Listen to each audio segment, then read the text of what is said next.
Oke guys, sebelum melanjutkan, jangan lupa like dan komen. Dan yang baru bergabung, jangan lupa subscribe dan aktifkan loncengnya.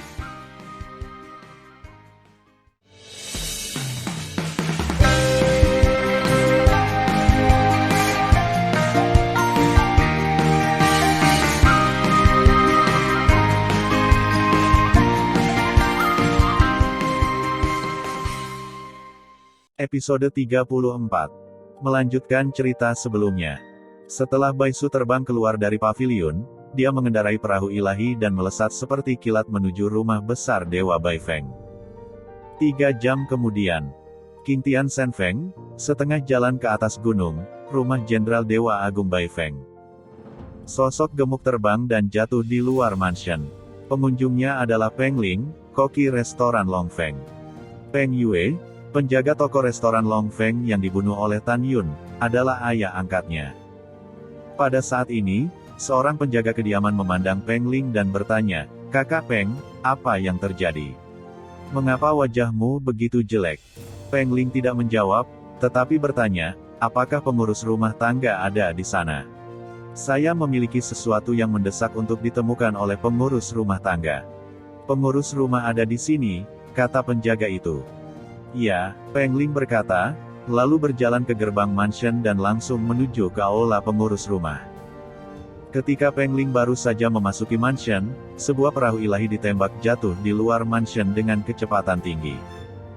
Melihat pemuda luar biasa di perahu roh, penjaga segera berlutut dan bersujud, "Saya telah melihat tuan muda kedua." "Yah, permisi." Setelah Baisu turun dari perahu roh, dia melambai.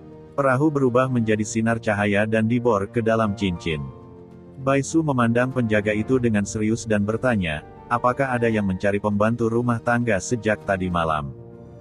Penjaga itu berkata dengan hormat, "Laporkan kembali ke tuan muda kedua." Baru saja, Peng Ling dari restoran Longfeng bergegas mencari pengurus rumah tangga. Peng Ling, koki restoran Longfeng. Baisu berpikir, sepertinya orang ini akan memberitahu Cudong tentang kematian saudara Cukong dan Cutian. "Yah, aku tahu." Setelah Baisu mengangguk, dia berjalan ke mansion dengan mencibir dan langsung pergi ke aula pengurus rumah tangga. Pada saat yang sama, di aula pengurus rumah, di aula di lantai pertama, seorang pria tua berusia 60-an sedang berbicara dengan seorang pria muda berjubah emas. Pria tua itu adalah pembantu rumah tangga Cudong, dan pria muda berbaju emas adalah saudara tiri Baisu, Bairi. Pembantu rumah tangga dan tuan muda, hal besar itu buruk. Pada saat ini, Peng Ling tertegun, memeras dua. "Apa masalahnya?" tanya Cudong. "Pembantu rumah tangga, 2 keponakanmu dan ayah tiriku terbunuh." Peng Ling menangis. Ledakan. Berita kematian kedua keponakannya seperti guntur bagi Cudong. Kakak tertuanya meninggal lebih awal, dan dia tidak pernah menikah dan tidak memiliki anak. Dalam hatinya, dia memperlakukan saudara Cukong dan Cutian sebagai putranya sendiri. Katamu lagi, siapa yang mati?" Cudong gemetar dan menangis. Di sisi lain Bairi, napas dewa kelas 9 melonjak di tubuhnya, dan sepasang mata menunjukkan niat membunuh. "Anda tahu, Bairi dan Cukong tumbuh bersama. Di dalam hatinya, Cukong bukan hanya bawahannya, tetapi juga saudaranya." Peng Ling memandang Cudong dan berkata dengan jujur, "Pembantu rumah tangga, Cukong dan Cutian terbunuh di restoran Longfeng tadi malam. Ayah tiriku juga terbunuh." Mendengar pidato itu, Cudong menangis dan meraung dengan suara serak, "Siapa pembunuhnya, katakan." Peng Ling gemetar dan berkata, "Pembunuhnya adalah seorang prajurit sihir bintang 1 bernama Jing Yun. Dia membunuh kedua keponakanmu." "Jing Yun, kamu berani membunuh kedua keponakanku? Aku harus mengeluarkanmu dari tulangmu." Cudong hancur. Kemarahan tak berujung terungkap di matanya yang berlinang air mata. "Aku harus membuatmu mati. Pembantu rumah tanggaku, Jing Yun ini memiliki latar belakang." Peng Ling berkata dengan jujur, tuan muda kedua dan dia sebenarnya dianggap saudara. Setelah mendengar ini, Cudong terkejut, berhenti menangis, menarik napas dingin, dan kemudian menatap Bairi. Wajah Bairi menjadi hijau dan berkata, bagaimana jika Jing Yun adalah saudara laki-laki Baisu? Tuan muda ini harus membunuh Jing Yun dan membalaskan dendam Cukong. Saat itu, sebuah suara acuh tak acuh terdengar dari luar aula, "Kakak, jangan banyak bicara." Kemudian, Baisu melangkah ke aula. Selanjutnya, Baisu melangkah ke aula. Pada saat ini, Baisu mengubah penampilannya yang sederhana dan jujur sebelumnya, dan seluruh tubuhnya memancarkan tatapan membunuh yang kuat. "Denganku, aku melihat siapa di antara kalian yang berani menggerakkan Jing Yun." "Baisu, apakah kamu yakin ingin melindungi bocah itu?" Bairi menyipitkan mata pada Baisu. "Betul sekali." Baisu berkata dengan suara keras, "Aku hanya ingin melindunginya. Dan Cudong, aku memperingatkanmu bahwa kedua keponakanmu bersalah. Mereka yang harus disalahkan atas kematian mereka. Jika kamu berani menyerang Jing Yun secara pribadi, aku akan melakukannya. Membuatmu mati jelek." "Tuan muda kedua, saya mengerti. Saya tidak berani." Bairi berteriak, "Kenapa tidak? Cukong bukan hanya keponakanmu, tetapi juga saudaraku. Tidak peduli apa yang benar atau salah, Jing Yun harus mati." Saat Bairi ingin mengatakan hal lain, tiba-tiba terdengar suara berteriak berat, "Cukup. Berhenti berdebat." Mendengarkan suara familiar di luar aula, Baisu dan Bairi segera diam. Pada saat ini, seorang pria parubaya yang tampaknya berusia 40-an dan dengan punggung harimau masuk dengan wajah marah. Pria ini adalah Jenderal Dewa yang Agung, Bai Feng. "Aku sudah melihat ayahku." Baisu dan Bairi dengan cepat membungkuk dan berbicara serempak. "Aku tidak punya anak sepertimu." Bai Feng sangat marah. "Aku mendengar apa yang baru saja kamu katakan." Dia menunjuk Baisu dan berkata dengan suara keras, "Bairi adalah saudara kandungmu. Kamu berbalik melawan saudaramu demi seorang prajurit sihir bintang 1 bernama Jing Yun. Dan kau." Bai Feng dengan marah menunjuk Bairi.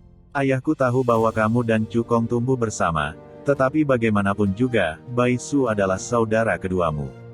Bagaimana kamu bisa memperlakukan saudara keduamu seperti ini? Kalian berdua benar-benar membuatku marah."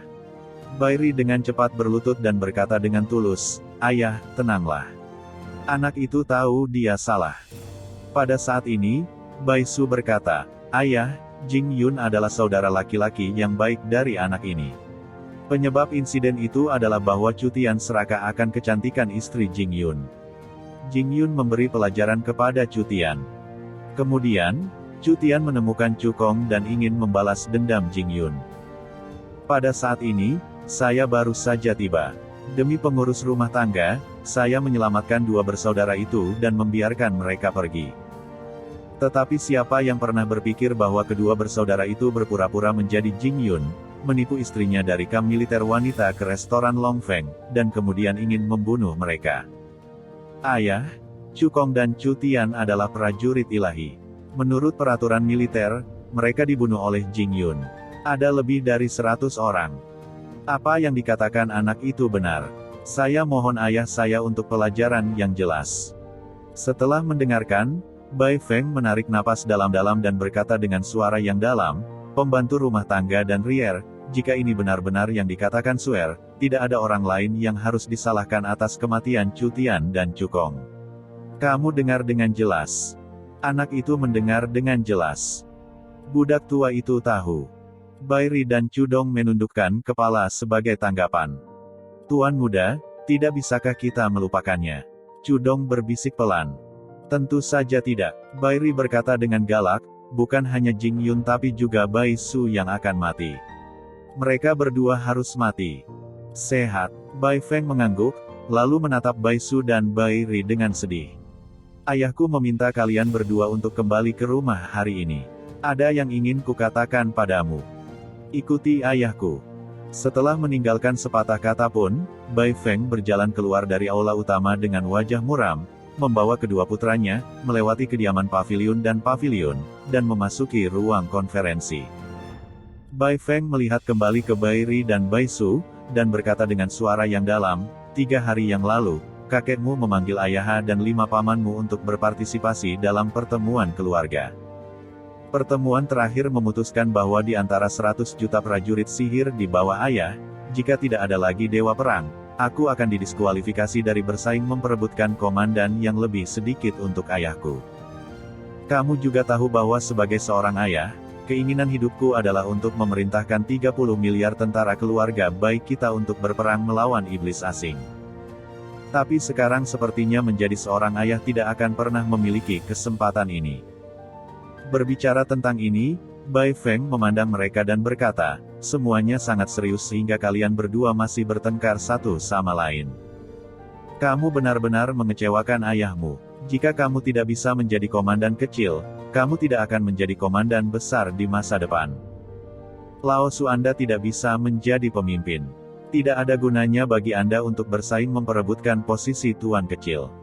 Lihatlah kalian berdua pria yang tidak berharga, dan kemudian lihat sepupu dan sepupumu. Kamu masih memiliki wajah untuk bertarung secara pribadi. Sepupu pamanmu Bai Ren mengalahkan semi suci kelas 2 dengan satu tangan di depan kakekmu 3 hari yang lalu.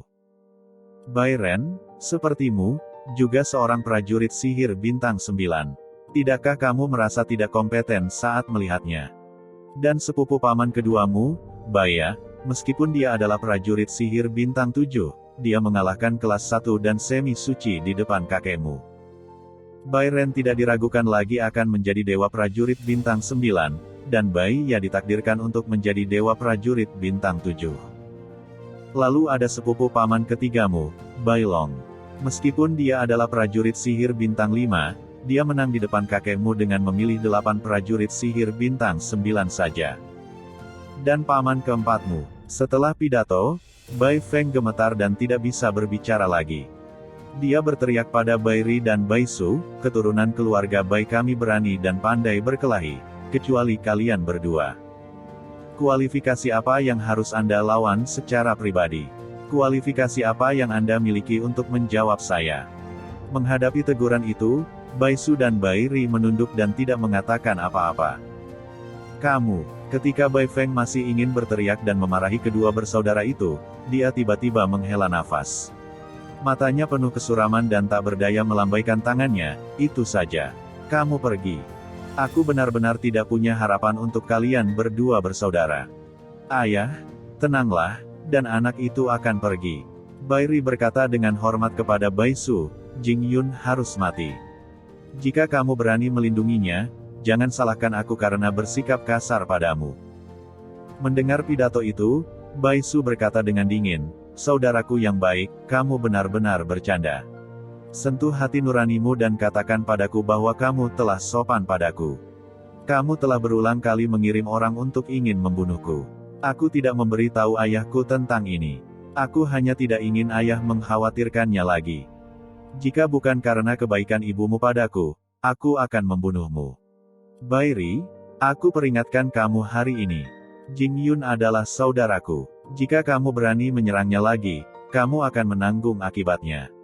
Setelah mendengar ini, Bai Ri mencibir, tanggung jawab atas konsekuensinya. Hehe, mari kita tunggu dan lihat. Aku akan memutuskan hidup Jing Yun. Saat ini, Bai Feng secara alami tidak tahu bahwa kedua putranya sedang berkhotbah. Dia melambaikan tangannya dan berkata, mundur. Ayah lelah. Selamat tinggal, Bai Ri berkata dan membungkuk dari aula konferensi. Kamu juga keluar, aku tidak ingin melihatmu sekarang. Bai Feng memelototi Bai Su. Dengan lambaian tangan kanannya, Bai Su memasang penghalang kedap suara. Kemudian, dia maju selangkah dan menekan Bai Feng di kursi, meremas punggungnya dan memanggulnya, dengan ketekunan yang tak terbatas, ayah, tenang, tenang. Suer, jangan tersenyum dengan ayahmu. Meskipun Bai Feng marah pada Bai Su, matanya penuh dengan kasih sayang. Ayah, taruh saja 10.000 hati di atasnya. Aku berjanji, kamu tidak akan pernah kehilangan dan bersaing untuk kualifikasi komandan. Bai Su tersenyum. Menjamin, Bai Feng berkata dengan marah, jaminan apa yang kamu ambil?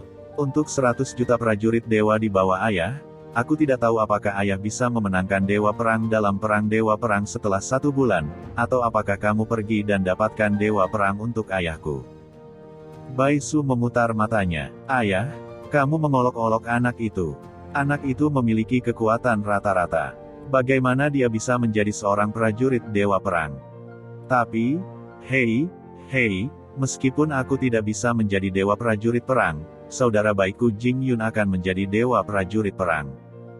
Setidaknya dewa perang prajurit bintang 1, atau bahkan dewa perang prajurit bintang 2. Mendengar pidato itu, Bai Feng menghela nafas. Di antara 30 miliar prajurit sihir dari keluarga Bai kita, ada miliaran prajurit sihir bintang 1. Sahabatmu kebetulan adalah raja dari miliaran prajurit sihir. Swear, aku lelah untuk ayah. Aku ingin diam, tolong mundur. Bai Su mengenal ayahnya dan tidak percaya apa yang dia katakan, jadi dia tidak mengatakan apa-apa, hanya berkata, "Ayah, apakah kamu percaya atau tidak, dalam sebulan, Jing Yun, saudara laki-laki anakmu yang baik, akan menjadi terkenal di keluarga Bai, blockbuster dan bersaing untuk kemuliaan ayah. Ayah, istirahatlah, dan anak itu akan pergi." Setelah Bai Su mengatakan itu, dia meninggalkan ruang diskusi, terbang keluar dari mansion dan terbang menuju barak. Pada saat ini, aula pengurus rumah tangga. Setelah Bai Ri memasuki aula, penghalang isolasi suara diatur. "Tuan muda, tolong balaskan dendam kedua keponakan budak tua itu." Cudong, pengurus rumah tangga, berlutut di depan Bai Ri dengan air mata di wajah tuannya yang keriput. "Kamu bangun." Setelah Bai Ri membantu Cudong berdiri, wajahnya muram dan berkata, "Aku akan mengurusnya. Aku akan menghadapinya." Setelah itu, Bai Ri melangkah keluar dari aula diskusi, terbang keluar dari mansion, membutuhkan 4 jam untuk mengemudikan perahu ilahi, hingga matahari terbenam turun ke barat, dan kembali ke paviliun tempat tinggal tentara sihir bintang 9 di kamp militer. Dia segera memerintahkan lebih dari 3.000 prajurit sihir bintang 9 untuk diam-diam menemukan dan membunuh Tan Yun. Namun, setelah setengah bulan, masih belum ada jejak Tan Yun. Pada saat yang sama, dalam setengah bulan terakhir, dia juga marah ketika dia memimpin orang untuk mencari Tan Yun. Dia juga tidak menemukan Tan Yun. "Hanya saja saya tidak menemukan Tan Yun. Bahkan istri Tan Yun." Saat ini, paviliun Bai Ri. Liang Lu, prajurit sihir bintang 7, menghadap Bai Ri, mengangguk dan membungkuk dan berkata, "Tuan muda, adik laki-lakiku bertemu sekelompok wanita cantik di alun-alun kota setengah bulan yang lalu. Mereka terlihat lebih menarik daripada satu. Lalu apa yang kamu tunggu? Ambilkan untukku." Bai Ri langsung energik. Liang Lu berkata dengan jujur, "Tuan muda," yang muda juga berpikir, tetapi gadis-gadis kecil itu, meskipun mereka adalah prajurit sihir bintang 1, yang muda tidak bisa mengalahkan mereka. "Siapa mereka? Tuan muda akan bertemu langsung." Mata Bai Ri penuh dengan nafsu. Selama periode ini, dia marah karena dia tidak menemukan Tan Yun. Saat ini, dia perlu melampiaskan. Liang Lu berkata jujur, "Laporkan kembali ke Tuan muda. Di antara wanita-wanita ini, 7 adalah istri Jing Yun dan 2 adalah tunangan Jing Yun. Ada wanita cantik lainnya. Aku tidak tahu hubungan apa yang mereka miliki dengan Jing Yun. Juga, aku mendengar bahwa Jing Yun berasal dari tuan muda kedua." Mendengar pidato itu, Bai Ri berkata dengan senyum muram, "Hehe, ini Jing Yun lagi. Bocah ini membunuh Cukong. Aku masih mencarinya sekarang."